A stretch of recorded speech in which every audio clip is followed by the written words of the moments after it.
Assalamualaikum warahmatullahi wabarakatuh. Waalaikumsalam warahmatullahi wabarakatuh. Perkenalkan, nama saya Istuti selaku moderator pada pembahasan kali ini dengan NIM 15611108824. Kami dari kelompok 2 yang akan membahas materi tentang mengenal lebih dekat Tanah Toraja, di mana Tanah Toraja merupakan salah satu daerah yang terletak di Provinsi Sulawesi Selatan, Indonesia. Daerah ini terkenal dengan keindahan alamnya, kebudayaan yang unik, serta tradisi yang kaya dan mengakar dalam kehidupan masyarakat. Nah, untuk lebih jelasnya akan dijelaskan oleh teman-teman saya, dan kepada pemateri pertama yaitu Saudara Reski, dan saya persilakan. Baik, terima kasih kepada moderator yang telah memberikannya saya kesempatan. Perkenalkan, saya Reski dengan NIM 15611000624. Nah, di sini saya akan menjelaskan sejarah dan asal usulnya Toraja. Jadi, asal usul suku Toraja masih menjadi perdebatan di kalangan ahli. Ada yang berpendapat bahwa mereka berasal dari daratan Tiongkok bagian selatan yang bermigrasi ke Sulawesi sekitar 300 tahun yang lalu. Ada juga teori yang mengatakan bahwa mereka adalah penduduk asli dari Sulawesi yang telah lama mendamai wilayah pegunungan ini. Nah, geografis wilayah pegunungan Tanah Toraja telah berperan penting dalam membentuk budaya dan tradisi yang khas. Pegunungannya yang terjal dan sulit diakses membuat masyarakat Toraja relatif terisolasi dari pengaruh luar untuk waktu yang lama, sehingga mereka dapat melestarikan tradisi leluhur mereka. Masa lalu yang mengalir, jejak masa mengalir sangat terlihat di Tanah Toraja. Kita bisa menemukan berbagai situs mengalir seperti kuburan batu liang yang diukir dan dipahat, serta menhir dan dolmen yang tersebar di berbagai tempat. Hal ini menunjukkan bahwa masyarakat Toraja memiliki tradisi mengalir yang kaya dan kompleks. Nah, pengaruh pada awal abad ke-20, wilayah Toraja mulai mengalami pengaruh kolonialisme Belanda. Kristen mulai datang dan memperkenalkan agama Kristen. Meskipun sebagian besar masyarakat Toraja kemudian memeluk agama Kristen, namun tradisi dan kepercayaan leluhur Aluk Todolo tetap bertahan dan mempengaruhi kehidupan sehari-hari. Nah, selanjutnya, integrasi dengan Indonesia. Setelah kemerdekaan Indonesia, Tanah Toraja menjadi bagian dari wilayah Republik Indonesia. Integrasi ini membawa berbagai perubahan dalam bidang politik, ekonomi, dan sosial, tetapi masyarakat Toraja tetap berusaha untuk mempertahankan identitas budaya. Nah, itulah tadi penjelasan saya tentang mengenai asal usul dan sejarah Tanah Toraja. Jadi saya kembalikan ke moderator.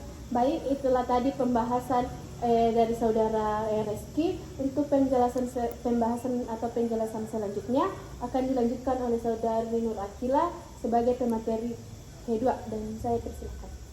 Terima kasih kepada moderator yang telah memberi saya kesempatan. Perkenalkan, nama saya Nur Akila dengan NIM 1056111102724.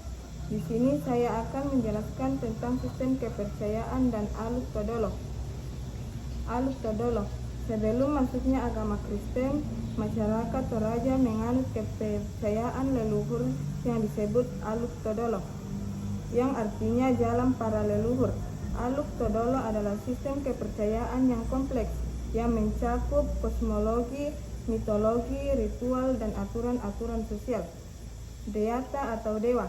Dalam Aluk Todolo ada konsep tentang data, yaitu dewa-dewa yang memiliki kekuasaan atas alam dan kehidupan manusia, dan arwah mereka yang diyakini masih berpengaruh dalam kehidupan manusia.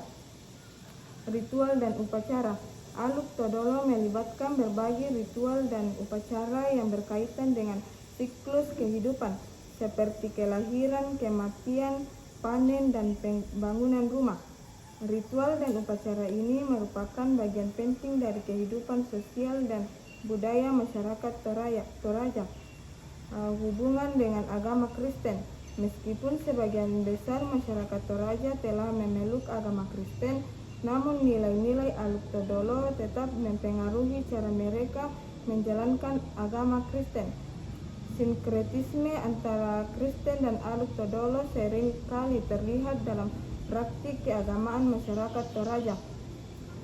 Kemudian struktur sosial dan kekerabatan. Kasta masyarakat Toraja secara tradisional menganut sistem kasta yang terdiri dari 3 tingkatan, yaitu bangsawan atau puang, orang merdeka atau tomakaka, dan budak atau kaunan. Sistem kasta ini tidak lagi berlaku secara formal, namun masih mempengaruhi struktur sosial dan status ekonomi masyarakat Toraja. Keluarga besar.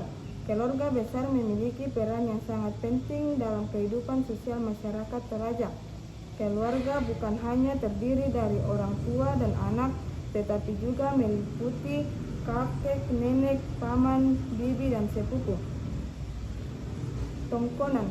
Tongkonan bukan hanya sekedar rumah, tetapi juga merupakan simbol warisan keluarga. Setiap tongkonan memiliki nama, sejarah, dan aturan adatnya sendiri. Demikian dari saya kembalikan kepada moderator. Baik, itulah tadi pembahasan materi dari Saudari Nilakila, dan untuk pembahasan selanjutnya akan dilanjutkan oleh pemateri ketiga, yaitu Saudara Ardika, dan kepadanya saya persilakan. Terima kasih kepada moderator telah memberi kesempatan. Perkenalkan, nama saya Ardika Febri Silveri dengan NIM 105611102324. Langsung saja, saya membahas tentang ekonomi dan mata pencarian. Pertama, pertanian. Pertanian adalah mata pencarian utama masyarakat Toraja. Mereka menanam padi, kopi, kakao, dan berbagai jenis sayuran. Sawah-sawah yang bertingkat merupakan ciri khas lanskap tanah Toraja. Yang kedua, peternakan. Selain bertani, masyarakat Toraja juga berternak kerbau, babi, dan ayam. Kerbau memiliki nilai yang sangat tinggi dalam budaya Toraja dan sering digunakan dalam upacara-upacara adat. Yang ketiga, kerajinan. Masyarakat Toraja juga dikenal dengan kerajinan tangan mereka seperti tenun ikat, ukir kayu, dan anyaman bambu. Kerajinan ini sering dijual sebagai souvenir bagi pariwisata. Yang ketiga, pariwisata. Pariwisata telah menjadi sumber pendapatan yang semakin penting bagi masyarakat Toraja. Banyak warga Toraja yang terlibat dalam industri pariwisata, baik sebagai pemandu wisata, pengelola penginapan, maupun penjual souvenir. Pariwisata yang berkelanjutan.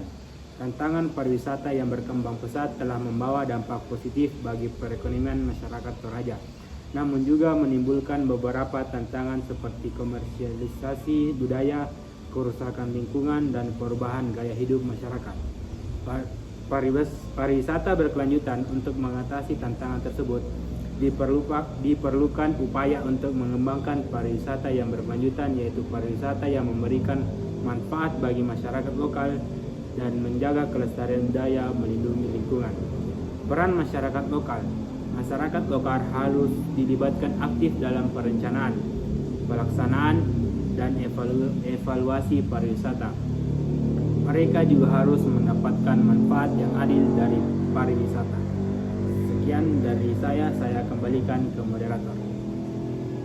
Nah, itulah tadi pembahasan tentang mengenal lebih dekat Tanah Toraja dari teman-teman saya. Selanjutnya, kesimpulan dari pembahasan kami yaitu Tanah Toraja bukan hanya sekedar destinasi wisata dengan pemandangan indah dan tradisi unik, tetapi juga merupakan wilayah yang memiliki sejarah panjang, sistem kepercayaan yang kompleks, struktur sosial yang khas, dan nilai-nilai budaya yang luhur. Memahami Tanah Toraja berarti memahami keanekaragaman budaya Indonesia yang begitu kaya dan mempesona. Mengunjungi Tanah Toraja bukan hanya sekedar melihat-lihat, tetapi juga belajar tentang toleransi, menghormati perbedaan, dan mengapresiasi kekayaan budaya yang kita miliki. Tanah Toraja adalah tempat di mana masa lalu dan masa kini berpadu secara harmonis, mengingatkan kita akan pentingnya melestarikan warisan budaya untuk generasi mendatang. Sekian pembahasan dari kami. Saya akhiri. Assalamualaikum warahmatullahi wabarakatuh. Waalaikumsalam warahmatullahi wabarakatuh.